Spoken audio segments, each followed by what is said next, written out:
Europe 1, il est 7h-5. Thomas Soto. Le vrai faux de l'info de la matinale, Géraldine Bosner, bonjour. Bonjour Thomas. Ce matin, les bons comptes et les mauvais amis de Jean-Christophe Lagarde. Le président de l'UDI, agacé du succès d'Emmanuel Macron dans les sondages, recadre le cadrage budgétaire du candidat d'En Marche.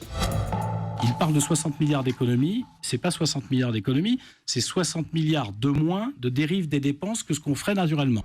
Le programme d'Emmanuel Macron, c'est en fait la poursuite de la dérive budgétaire, affirme Jean-Christophe Lagarde. C'est vrai ou c'est faux ? Alors c'est vrai, mais ce n'est pas l'apanage d'Emmanuel Macron. Tous les candidats recourent au même artifice. En fait, pour vous Thomas, pour ceux qui nous écoutent, économiser, c'est dépenser moins. J'ai un budget de 1 000 € pour mes courses, je veux passer à 800, j'économise 200. Les candidats, ils font pas ça. Ils calculent par rapport à l'évolution tendancielle des dépenses. L'an prochain, on va manger plus, les enfants grandissent, donc mes courses, elles vont augmenter à 1 300 €.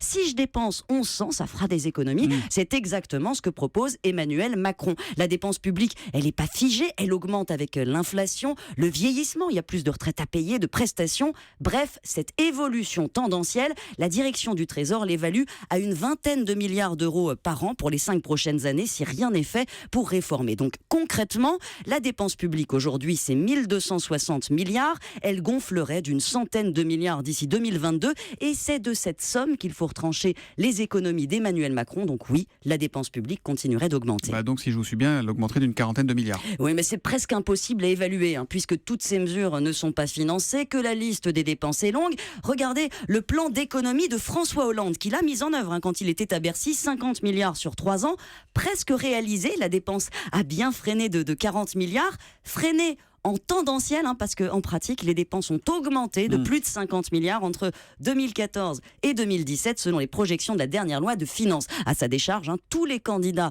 utilisent la même pirouette. François Fillon aussi, avec ses 100 milliards d'économies annoncées. Donc en fait, on ne peut pas parler, ils ne devraient pas parler les uns les autres d'économie, mais bien d'un ralentissement des dépenses. Absolument. Qui continuent à augmenter, mais qui augmentent moins vite. Elles augmentent toujours depuis 1959, Thomas. Et voilà qui est clair, qui est précis. C'est Géraldine Bosner qu'on retrouve demain juste avant 7h. À demain, Géraldine. À demain.